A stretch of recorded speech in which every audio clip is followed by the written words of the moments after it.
Kekasih Tuhan, hari ini kita mengucap syukur untuk setiap kasih setia Tuhan dalam kehidupan kita. Kita boleh merasakan penyertaan Tuhan yang begitu sempurna yang Tuhan kerjakan dalam kehidupan kita. Buktinya kita masih boleh ada sebagaimana kita ada sampai dengan hari ini. Oleh sebab itu biarlah kerinduan kita akan terus mengingat betapa Tuhan itu baik dalam kehidupan kita. Kasih-Nya yang tidak pernah berkesudahan itu yang boleh kita rasakan sampai dengan hari ini. Mari kita membawa setiap pujian kita kepada Tuhan hari ini. Kita bawakan setiap korban syukur kita yang terbaik kepada Dia. Karena Dia Allah yang layak terima segala kemuliaan. Hanya Dia Allah yang layak terima segala pujian. Terima kasih Tuhan. Biarlah kami menjadi orang yang terus Tuhan mencintai Engkau di dalam sepanjang hidup kami Tuhan. Biarlah kami menjadi orang-orang yang akan terus Tuhan mengingat akan kasih setia Tuhan dalam hidup kami Tuhan. Biar terus Tuhan kami berpengharapan di dalam Engkau Tuhan. Terima kasih Bapa, terima kasih Yesus. Terima kasih Tuhan. Haleluya Yesus, haleluya. Ku tetap cinta,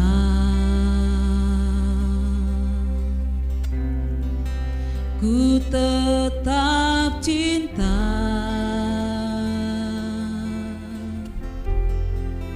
walau badai datang menerpa, ku tetap cinta, ku tetap setia, ku tetap setia. Walau topan datang menerpa, ku tetap setia. Terlalu banyak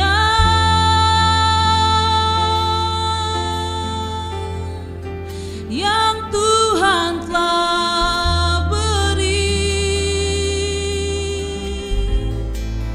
takkan mungkin ku balas dari apa yang ku miliki.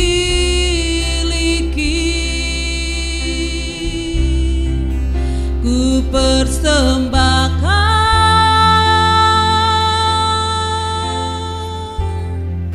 seluruh hidupku, biar ku tetap cinta dan ku tetap setia untuk selama-lamanya. Ku tetap cinta,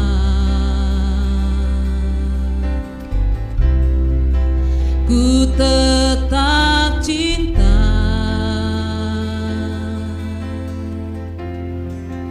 walau badai datang menerpa, ku tetap cinta,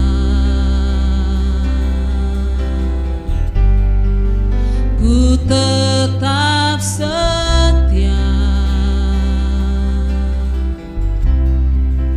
ku tetap setia. Walau topan datang menerpa, ku tetap setia. Terlalu banyak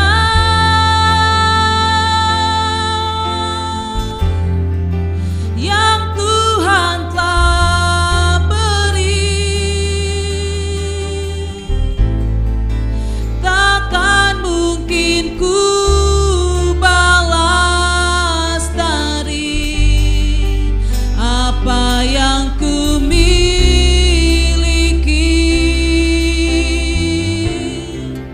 ku persembahkan.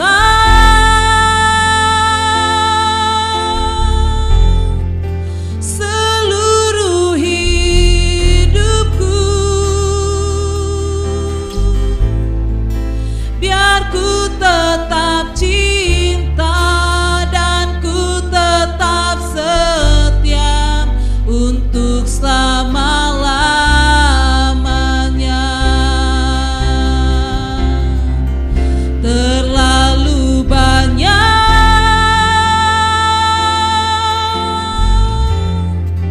yang Tuhan telah beri, takkan mungkin ku balas dari apa yang ku miliki, ku persembahkan.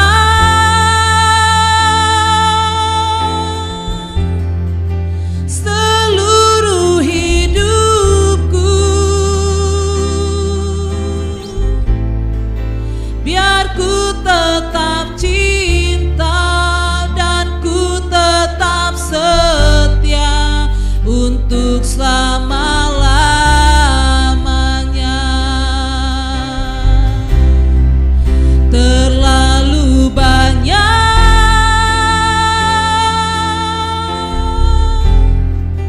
yang Tuhan telah beri, takkan mungkin ku balas dari apa yang ku miliki,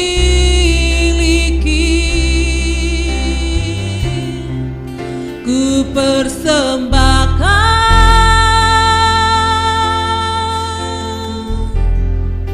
Seluruh hidupku, biar ku tetap cinta dan ku tetap setia untuk selama-lamanya. Biar ku tetap cinta dan ku tetap setia untuk selama-lamanya. Biar ku tetap cinta dan ku tetap setia untuk selama-lamanya. Oh haleluya, oh, biar kami tetap setia, biar kami tetap setia Tuhan, biar kami tetap setia, biar kami tetap setia.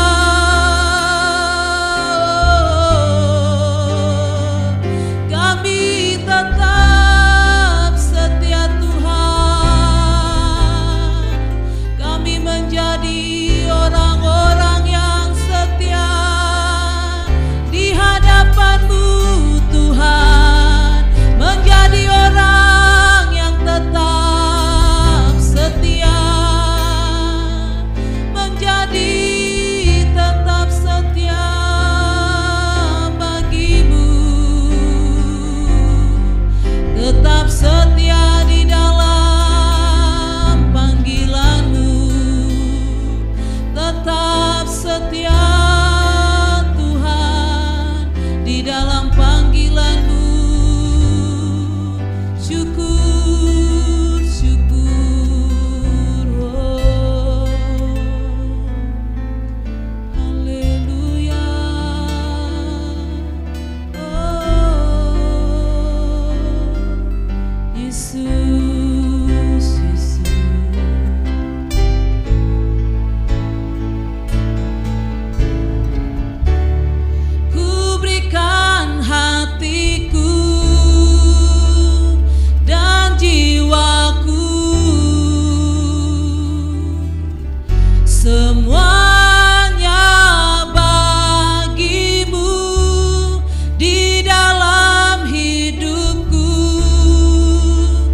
setiap waktu.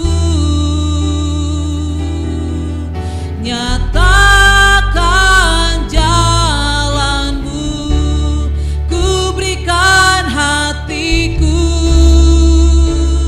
dan jiwaku.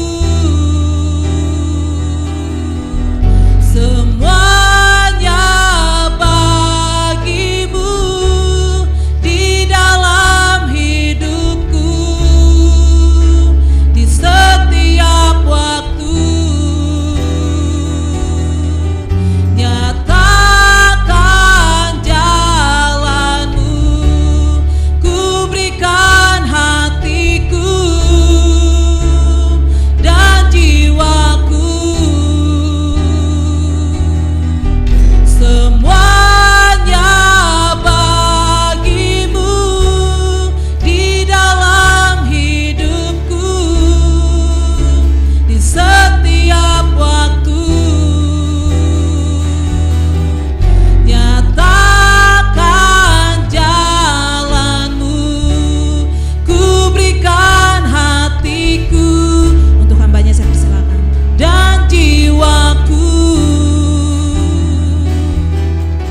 Semuanya bagi-Mu di dalam hidupku, di setiap waktu. Nyatakan jalan-Mu, hatiku dan jiwaku. Semuanya bagi-Mu di dalam hidupku, di setiap waktu. Nyatakan jalan-Mu.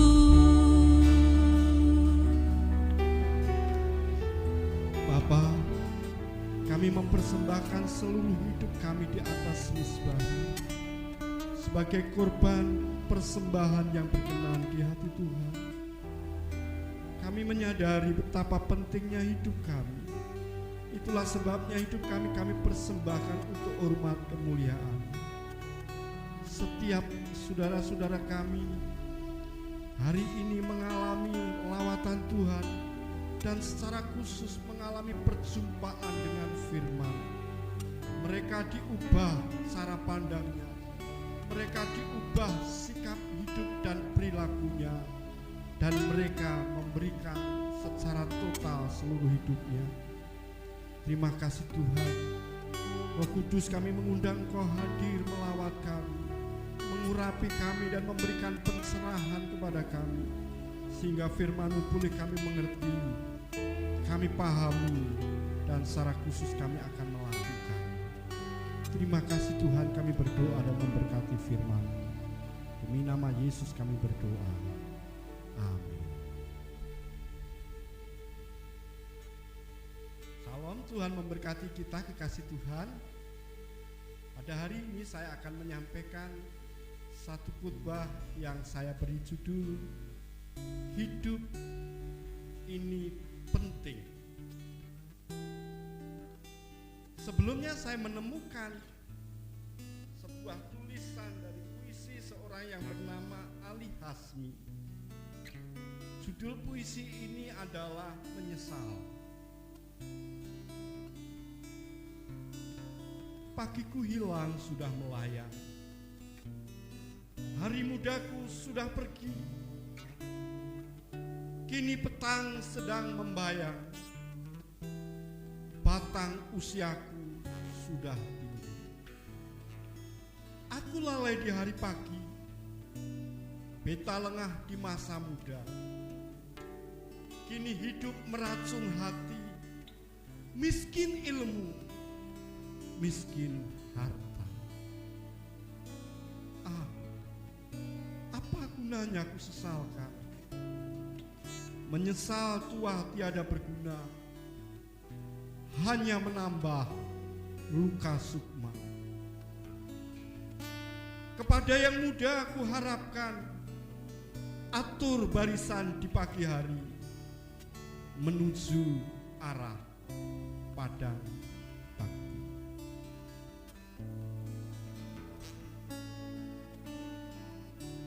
Saudara yang dikasihi oleh Tuhan, seorang pujangga pernah menggambarkan mengenai hidup ini. Hidup ini digambarkan dengan sebuah penggaris yang diawali dengan titik kelahiran dan diakhiri dengan titik kematian. Nah, kekasih Tuhan, di antara ujung penggaris ada garis-garis kecil yang memenuhi penggaris itu. Di sana tertulis tentang kegagalan demi kegagalan. Di sana tertulis tentang kesuksesan demi kesuksesan. Di sana tertulis tentang nilai-nilai hidup kita, prinsip-prinsip yang kita pegang, keyakinan-keyakinan yang kita pegang, dan juga tujuan-tujuan hidup kita. Saudara-saudara yang saya kasihi di dalam Tuhan, bagaimana kita bisa memandang hidup ini begitu penting. Saya percaya bahwa cara pandang itu akan membentuk kehidupan kita. Bagaimana kita memandang hidup kita dari sudut pandang yang benar, maka akan menghasilkan kehidupan yang benar.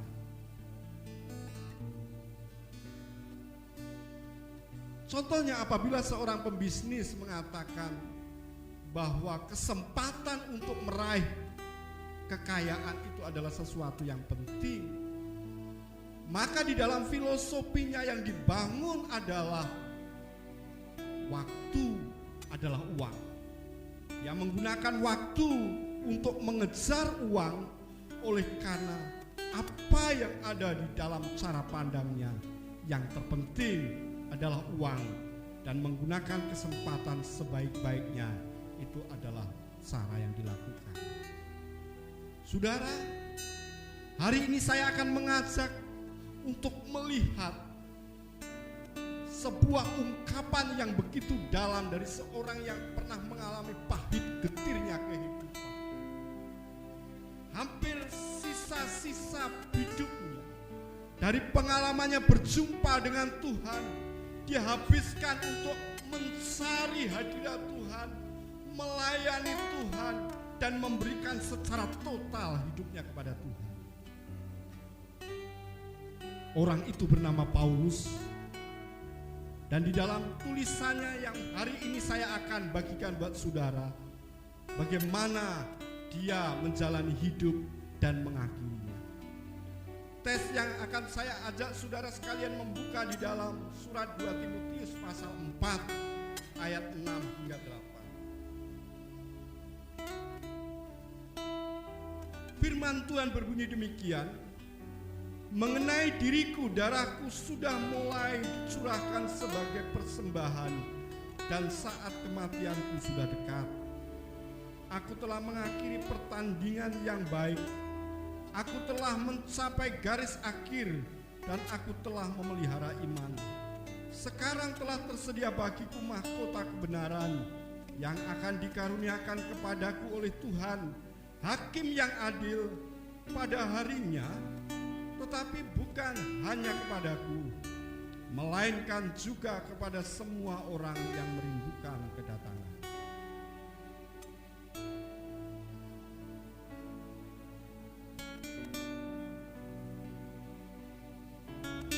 Setelah Paulus dilepaskan untuk beberapa saat, kini Paulus segera menghadapi eksekusi mati. Surat 2 Timotius itu mengungkapkan perasaannya yang begitu dalam, dan dia memberikan pesan-pesan terakhir kepada Timotius. Saudara, saya bisa membayangkan saat-saat di dalam kesepian dan kesendiriannya itu, di dalam penjara yang pengap, di dalam penjara yang gelap, dengan tangan yang begitu gemetar, Paulus menulis goresan-goresan terakhir, seolah-olah malaikat akan datang segera menjemputnya. Meskipun dengan tangan yang gemetar, Paulus tidak gentar menghadapi kematian yang sudah tidak lama lagi. Dia mengungkapkan seluruh isi hatinya, dan dia memberikan gambaran yang luar biasa tentang akhir hidup. Saudara, seorang filosof Yunani kuno yang bernama Aristoteles pernah mengatakan demikian. Hidup yang tidak dimawasi tidak layak untuk dijalani. Mari saya ajak saudara untuk melihat kembali bagaimana kita hidup ini, bagaimana kita menggunakan hidup ini. Saya percaya saudara sekalian, bukan banyaknya waktu itu yang penting, tetapi bagaimana kita menggunakan waktu itu yang terpenting. Jadi kualitas hidup kita bukan ditentukan oleh berapa banyaknya waktu kita, melainkan bagaimana hidup kita. Ada orang banyak yang umurnya mencapai 60, 70, bahkan 80, tetapi dia tidak pernah melakukan apa-apa di dalam hidupnya, dan hanya meninggalkan kekosongan dan kehampaan, bahkan tidak ada kebermaknaan sama sekali. Hari ini saya menyampaikan satu penegasan, dan saya merindukan firman ini akan menyentak sanubari saudara sekalian. Mari gunakan hidup ini, oleh karena hidup ini begitu penting. Saudara, saya percaya ketika kita menjalani hidup dengan prinsip ini, Tuhan akan memakai saudara sekalian. Perhatikan baik-baik bahwa mengingat hidup ini begitu penting, hendaklah kita melihatnya dengan cara pandang yang benar. Kalau hidup ini begitu penting buat saya, buat saudara, lalu pertanyaannya sederhana adalah, bagaimana kita menggunakan hidup ini? Dalam tulisan ini, saya mencoba untuk merefleksi, saya coba untuk merenungi, dan saya menemukan ada 3 warisan yang ditinggalkan oleh Paulus mengenai bagaimana memandang hidup ini. Yang pertama, Bapak Ibu Saudara sekalian, kalau hidup ini begitu penting, kita harus memandang hidup sebagai sebuah penyembahan. Sekali lagi, kita memandang hidup ini sebagai sebuah penyembahan. Kalau kita meletakkan pondasi hidup ini sebagai sebuah penyembahan, maka perilaku, tindakan, semua yang kita lakukan semata-mata untuk menyembah. Entah profesi apapun yang kita jalani, yang kita tekuni, kalau kita melakukannya untuk penyembahan bagi Tuhan, maka kita melakukannya untuk kemuliaan Tuhan. Jemaat yang saya kasihi, saudara-saudara yang saya kasihi di dalam Tuhan, mari pandanglah hidup ini bukan hidup yang sembrono, tetapi hidup yang penuh penyembahan. Aspek hidup kita adalah sebuah penyembahan. Bahkan waktu kita 24 jam itu merupakan waktu-waktu kita menyembah kepada Tuhan. Bukan hanya dibatasi oleh ruang dan waktu di dalam 4 tembok di dalam gereja, tetapi di luar pun sesungguhnya kita sedang menyembah Tuhan. Amin. Rick Warren di dalam bukunya yang berjudul The Purpose Driven of Life mengatakan bahwa segala sesuatu akan diubah menjadi sebuah penyembahan kalau semuanya kita berikan untuk hormat kemuliaan Tuhan. Mari kita memperhatikan di dalam ayat yang ke-6.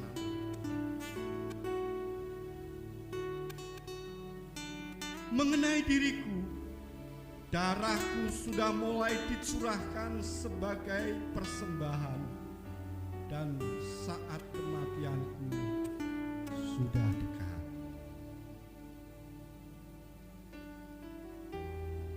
Hidup kita sebagai korban persembahan yang harum, yang berkenan di hadapan Tuhan.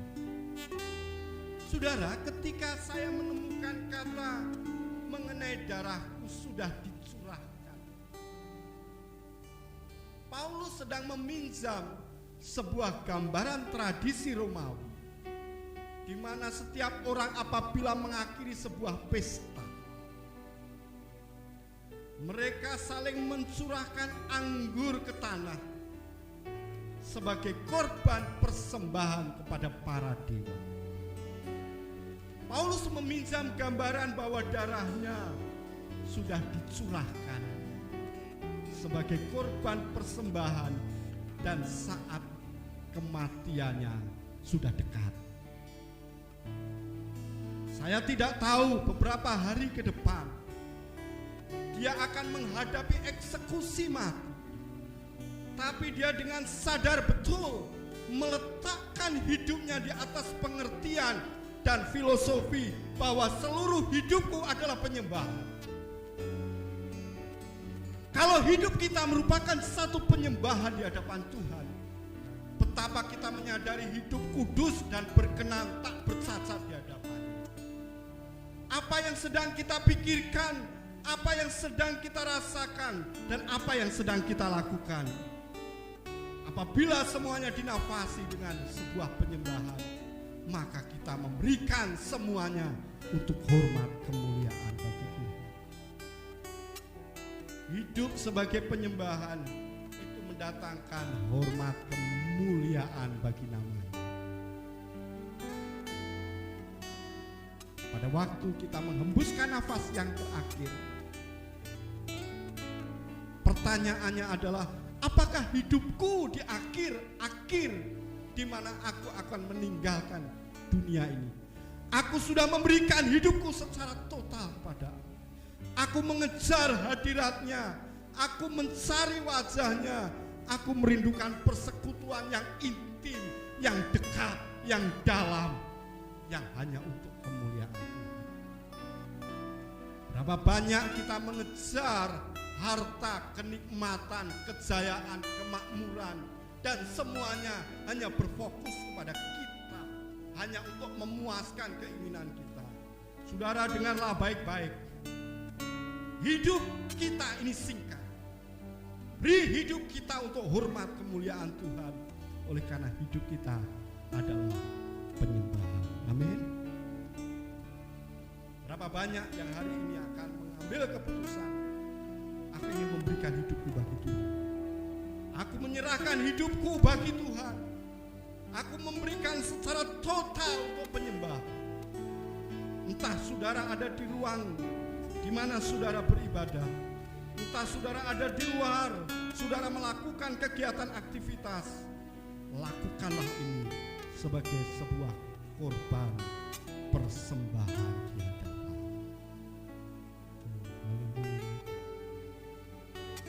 Saya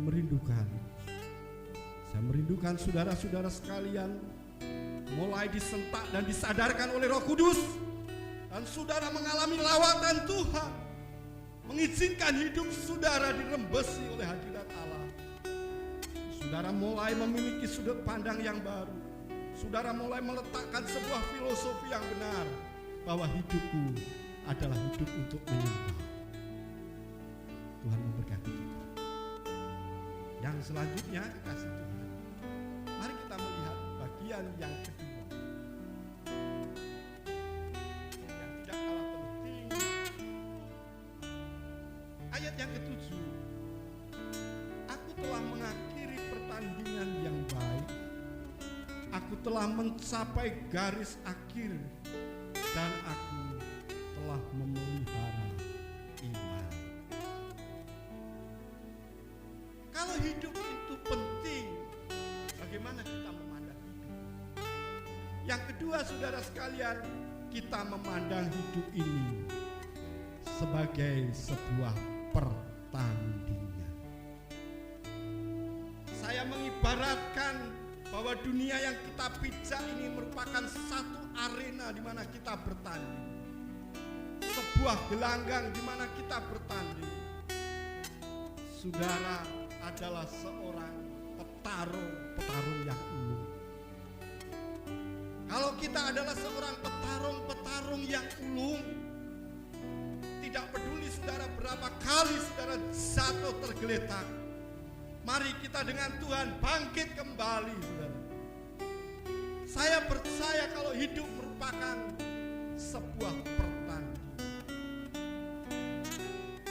maka kita akan menjadi seorang para petanding yang betul-betul ingin bertanding hingga akhir. Kembali Bapak Ibu yang dikasihi oleh Tuhan, Rasul Paulus menggambarkan bahwa hidup ini sebuah arena pertandingan. Dia meminjam dua gambaran seorang atlet pada waktu pesta Olimpiade pertama. Ada beberapa cabang pertandingan yang dipertandingkan. Salah satunya adalah tinju. Coba perhatikan baik-baik di dalam ayat ini. Paulus mengatakan, aku telah mengakhiri pertandingan yang baik. Pada waktu seorang petinju di tengah ring atau di gelanggang pertandingan, dia harus bertanding sampai akhir. Dia tekun mengakhiri pertandingan. Barangkali seorang petarung yang ulung, dia terpukul atau dipukul lalu jatuh terjerembab. Dia jatuh tersungkur dan berdarah-darah. Tapi dia bangkit kembali. Dan barangkali dia terpukul kembali, jatuh terjerembab, lalu dia bangkit kembali. Barangkali dia jatuh lagi, terpukul, jatuh terjerembab, lalu dia bangkit kembali sampai akhir. Itu yang disebut sebagai seorang petarung yang ulung. Dan ketika Paulus meminjam gambaran seorang petinju, dia gambarkan bagaimana dia bertanding sampai akhir. Yang selanjutnya adalah seorang pelari. Dia gambarkan, mari kita perhatikan baik-baik.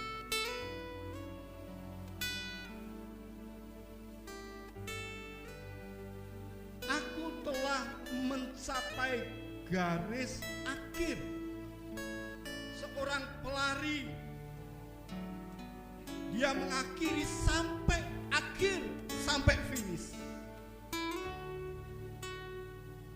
Bagaimana kita mengawali itu tidak penting, tapi bagaimana kita mengakhiri itu yang terpenting.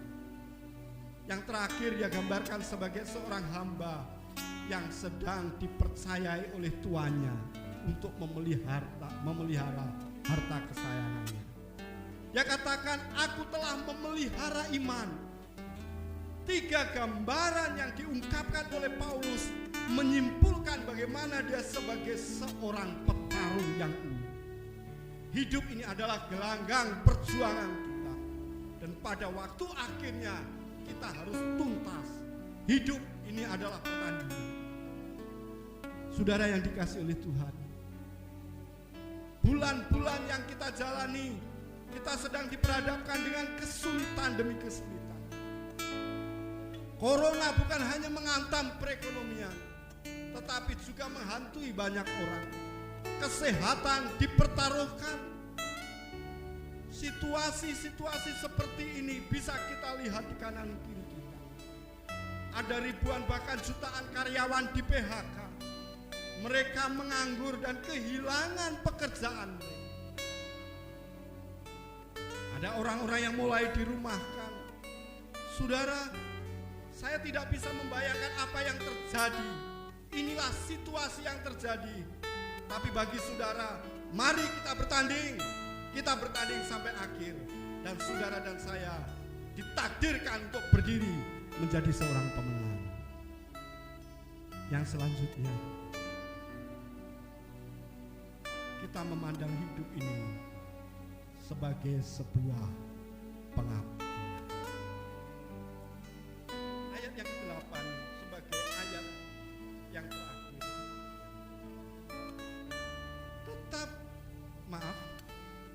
Sekarang telah tersedia bagiku mahkota kebenaran yang akan dikaruniakan kepadaku oleh Tuhan, Hakim yang adil pada harinya, tetapi bukan hanya kepadaku, melainkan juga kepada semua orang yang merindukan kedatangan. Hidup bukan hanya sebagai sebuah penyembahan, tapi hidup juga sebagai sebuah pertandingan. Dan pada akhirnya hidup sebagai sebuah pengabdian. Kalau hidup ini sebagai sebuah pengabdian, maka hidup ini harus ditunjukkan dengan sikap hati yang tulus dan benar di hadapannya. Saudara, kita harus membangun satu kesadaran bahwa kita semua tidak dipanggil menjadi seorang pendeta, tapi kita dipanggil sebagai seorang pelayan. Kita diselamatkan untuk melayani, kita memberi diri untuk melayani, dan sebagai seorang pelayan yang baik, mari kita melayani dengan hati yang tulus, dengan hati yang benar di hadapannya. Apabila sang hakim itu akan datang, maka hakim itu akan mengadili kita dengan ketulusan kita dan juga dengan kesetiaan kita. Amin. Saya sangat diberkati dengan lagu awal tadi. Satu komitmen dengan sebuah pernyataan, aku akan tetap setia, aku akan tetap setia. Badai gelombang yang besar pun aku tetap setia. Saudara, tetap setialah mengabdi kepada Tuhan. Dan ketika kita datang dengan kesetiaan, maka perhatikanlah baik-baik. Tuhan akan menghakimi kita yang setia dan benar di hadapannya. Seluruh pengabdian kita akan Tuhan hadiahi dengan mahkota kebenaran. Hakim yang akan mengadili kita adalah hakim yang adil. Dan dia akan dengan seadil-adilnya akan menilai setiap kehidupan kita, mengevaluasi setiap sepak terjang dan debut pelayanan kita, dan memberikan hadiah kepada kita. Baik saudara yang diberi talenta atau kesanggupan 5, lakukanlah dengan setia. Bagi saudara yang diberi 2, lakukanlah dengan setia. Dan juga yang diberi 1, lakukanlah dengan setia. Hakim yang adil, yang tidak bisa disuap, akan mengevaluasi dan dengan seadil-adilnya akan memberikan hadiah kepada kita. Miliki perspektif ini. Buka sudut pandang saudara, kejarlah mahkota kebenaran. Itu akan mendatangkan kebermaknaan. Saat satu kali kelak kita akan berdiri di hadapannya dan mempertanggungjawabkan apa yang Tuhan berikan buat kita. Waktu-waktu yang Tuhan berikan buat kita. Mari kita berikan untuk hormat kemuliaan. Saya akan menutup dengan satu ilustrasi. Saudara, di sebuah danau di pinggiran Italia, ada satu danau yang bernama Danau Como. Ada seorang tukang kebun yang bekerja dengan rajin, yang membersihkan halaman, bahkan merawat rumah yang sepertinya sudah tua. Rumah itu nampak bersih, kebun itu nampak bersih. Lalu seorang wisatawan yang mengunjungi Danau Kumu itu bertanya kepada si tukang kebun, "Bapak, saya melihat Bapak bekerja dengan begitu rajin. Apakah pemilik dari tempat ini selalu mengontrol sehingga Bapak bekerja dengan rajin?" Si tukang kebun itu menjawab, "Tidak. Mungkin 25 tahun yang lalu itu yang terakhir kali Tuan itu datang. Kalau begitu, apakah Bapak dengan bekerja berpikir bahwa Tuan Bapak akan datang besok sehingga Bapak melakukan semuanya ini?" Tukang kebun itu menjawab, "Tidak. Bukan besok Tuan saya datang, melainkan saya berpikir seolah-olah hari ini Tuhan saya datang. Yesus akan segera datang. Dia akan berdiri sebagai hakim, bukan hanya mengadili Paulus, tetapi bagi kita yang merindukan kehadirannya. Mari buka hati kita, nyanyikan lagu ini. Song leader singer, saya ajak menyanyikan lagu ini, ku tetap setia, ku tetap setia. Buka hati saudara. Izinkanlah Tuhan berbicara secara khusus. Izinkanlah Tuhan berbicara di dalam hati saudara.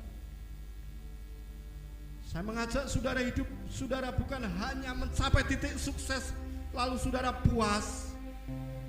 Saya ingin mengajak pagi hari ini atau saat ini, saudara hidup dengan kebermaknaan. Saudara bisa menikmati saudara, hidup saudara dengan bermakna. Hidup saudara penting, hidup saudara berarti. Hidup saudara akhiri untuk hormat kemuliaan Tuhan. Haleluya. Tetap setia, tetap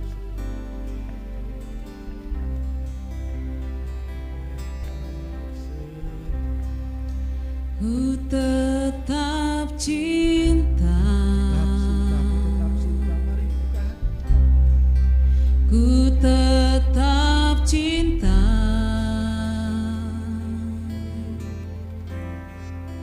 Walau badai datang menerpa, ku tetap cinta. Saya sedang berdoa buat saudara, alamilah jamaah. Oh, selama ini hidup saudara-saudara sia-siakan, saudara menggampangkan hidup. Sekali lagi saya katakan, ku tetap setia. Bukan ditentukan oleh berapa lamanya kita hidup, melainkan apa yang kita lakukan di dalam hidup. Datang menerpa, ku tetap setia. Terlalu banyak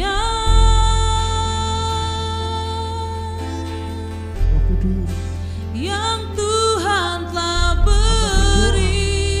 Setiap jemaatmu yang mendengar takkan mungkin ku balas dari apa yang ku miliki.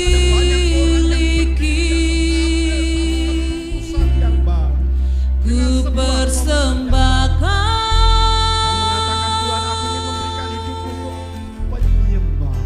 seluruh hidupku,